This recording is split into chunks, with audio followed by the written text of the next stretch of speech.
கடந்த வாரத்தில் social media முழுக்க கிறிஸ்தவம் அல்லாத, கடவுளையே நம்பாத அத்தனை பேருடைய வாய்களிலும் ட்ரெண்டிங்காக இருந்த ஒரு வீடியோ நம்முடைய சிஸ்டர் எவாஞ்சலின் பால் தினகரன் அவங்க பேசின ஒரு வீடியோ.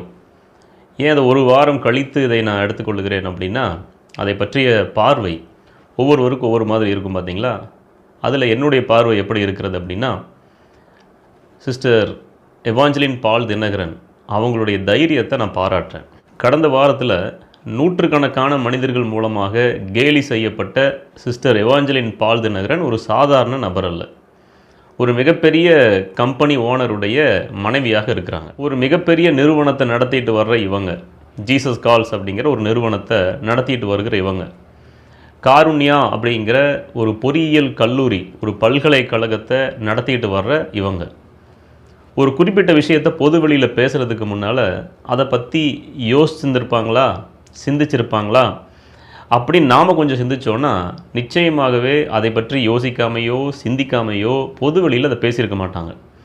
அவங்க பேசின ஒரு குறிப்பிட்ட காரியம் என்ன, கனடாவுக்கு போகும்போது அங்கே அவங்க தங்குறதுக்கு ஒரு வீடு இல்லை, கஷ்டப்பட்டு ஹோட்டலில் தங்கிட்டு இருந்தோம். கடவுள் தயவால், தேவ கிருபையால் ஒரு வீட்டை லோன் போட்டு வாங்கும்படி கர்த்தர் கிருபை செய்தார்.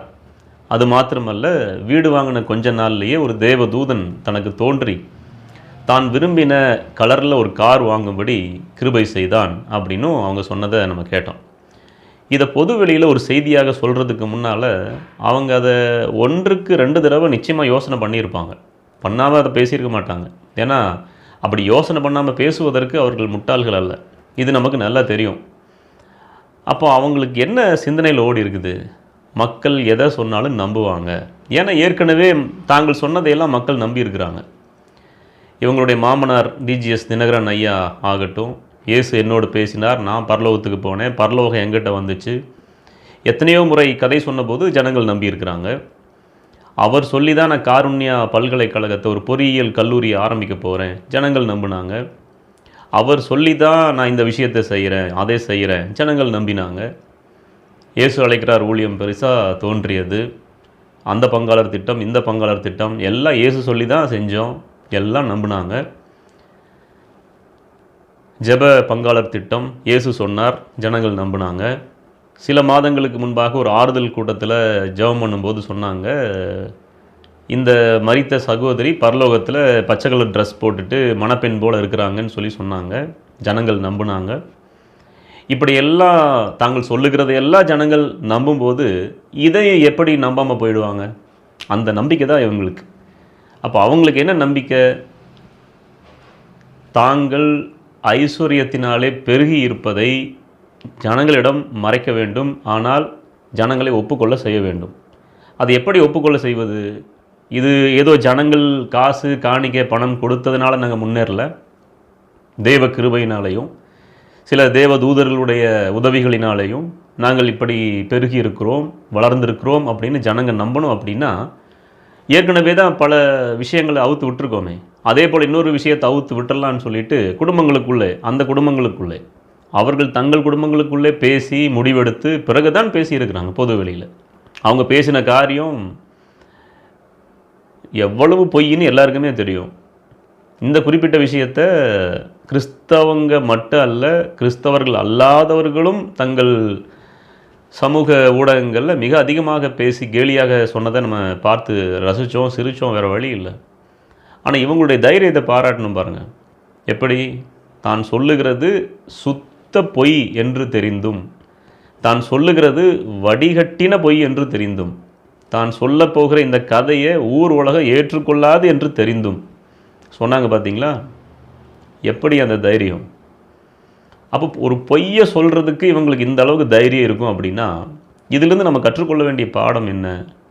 சத்தியத்தை சொல்கிறதுக்கு நம்ம எவ்வளவு தைரியமாக இருக்க வேண்டும் அப்படிங்கிறது தான்.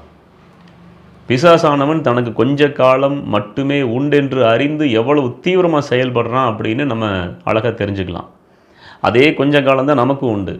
ஆகவே இனிமேல் இப்படிப்பட்ட பொய்களை, வஞ்சகங்களை தோல் உரிக்கிறதுல ரொம்ப ஜாக்கிரதையாக இருக்கணும், எச்சரிக்கையாக இருக்கணும். ஏன்னா எப்படி இவர்கள் மூலமாக ஜனங்கள் விழுந்து போவது சாத்தானுடைய திட்டமோ, அதே போல் சத்தியத்தை சத்தியமாய் சொல்லுகிற நம்மை போல ஊழியர்கள் மூலமாக ஜனங்கள் காக்கப்பட வேண்டும் என்பது தேவனுடைய திட்டமாக இருக்கிறது. ஆண்டவராக இயேசு கிறிஸ்து தம்முடைய போதனையில் எவ்வளோ அழகாக சொல்லியிருக்கிறார் பாருங்கள். சர்ப்பங்களைப் போல வினா உள்ளவர்களாக இருங்கள். நம்ம சர்ப்பம்னே பிசாசு அப்படி இப்படின்னு யோசிப்போம். ஆனால் அந்த கெட்ட ஒரு விஷயத்தில் கூட நாம் கற்றுக்கொள்ள வேண்டிய ஒன்று இருக்கிறது என்று ஆண்டவர் அழகாக கற்றுக் கொடுத்தார். சர்ப்பங்களைப் போல முன்மதி உள்ளவர்களாக இருங்கள், முன் ஜாக்கிரதை உள்ளவர்களாக இருங்கள். அப்போது இவர்கள் இந்த உலகத்தில் காசு பணம் இவைகளை அடிப்படையாக கொண்டு செயல்படுகிற இப்படிப்பட்ட ஊழியர்கள் தாங்கள் சொல்ல விரும்புகிறதை எவ்வளவு தைரியமாய் சொல்லுகிறார்கள் அப்படின்னா, ஆண்டவராக இயேசு கிறிஸ்துவின் மூலமாக தெள்ளத் தெளிவாக வெளிப்பட்ட சத்தியத்தை சத்தியமாக சொல்லுவதற்கு நீங்களும் நானும் எவ்வளவு ஜாக்கிரதையாக தைரியமாக இருக்க வேண்டும் என்று நாம் கற்றுக்கொள்ள வேண்டியது அவசியம். அவர்களுக்கு பணம் முக்கியம், காசு முக்கியம், அதற்கு இயேசு என்கிற பெயரை பயன்படுத்துகிறார்கள். ரைட். ஆனால் இந்த உலகத்திலே எது முக்கியம்? பரிசுத்தம் முக்கியம், நீதி முக்கியம். இதையெல்லாம் கற்றுக் கொடுப்பதற்கு யாரையும் காணோம், ஒரு சில ஊழியர்களை தவிர. அப்படியானால் இவர்களை குறித்து எச்சரிக்கையாக இருக்க வேண்டும், நம்மை குறித்தும் எச்சரிக்கையாக இருக்க வேண்டும். அவர்கள் சொல்லுகிற எல்லாவற்றையும் நம்புகிறதற்கு ஒரு கூட்டம் இருக்கிறது. காரணம், அவர்கள் தங்களுக்கு ஏற்ற விசுவாசிகளை தெரிந்து வைத்திருக்கிறார்கள். ஆனால் தேவனும் தமக்கேற்ற விசுவாச பிள்ளைகளை தெரிந்து வைத்திருக்கிறார். அவர்கள் கட்டுக்கதைகளுக்கு சாய்ந்து போய்விட மாட்டார்கள், சத்தியத்துக்கு மட்டுமே செவி சாய்ப்பார்கள். அந்த சத்தியம் எங்கே இருக்கிறது என்று தேடி பார்ப்பார்கள், அதிலே நிலைத்திருப்பார்கள். அப்படி நிலைத்திருக்கிற ஜனங்களாக நீங்களும் நானும் இருப்போம். கர்த்தர் நம்ம ஒவ்வொருவரையும் ஆசீர்வதித்து காப்பார்.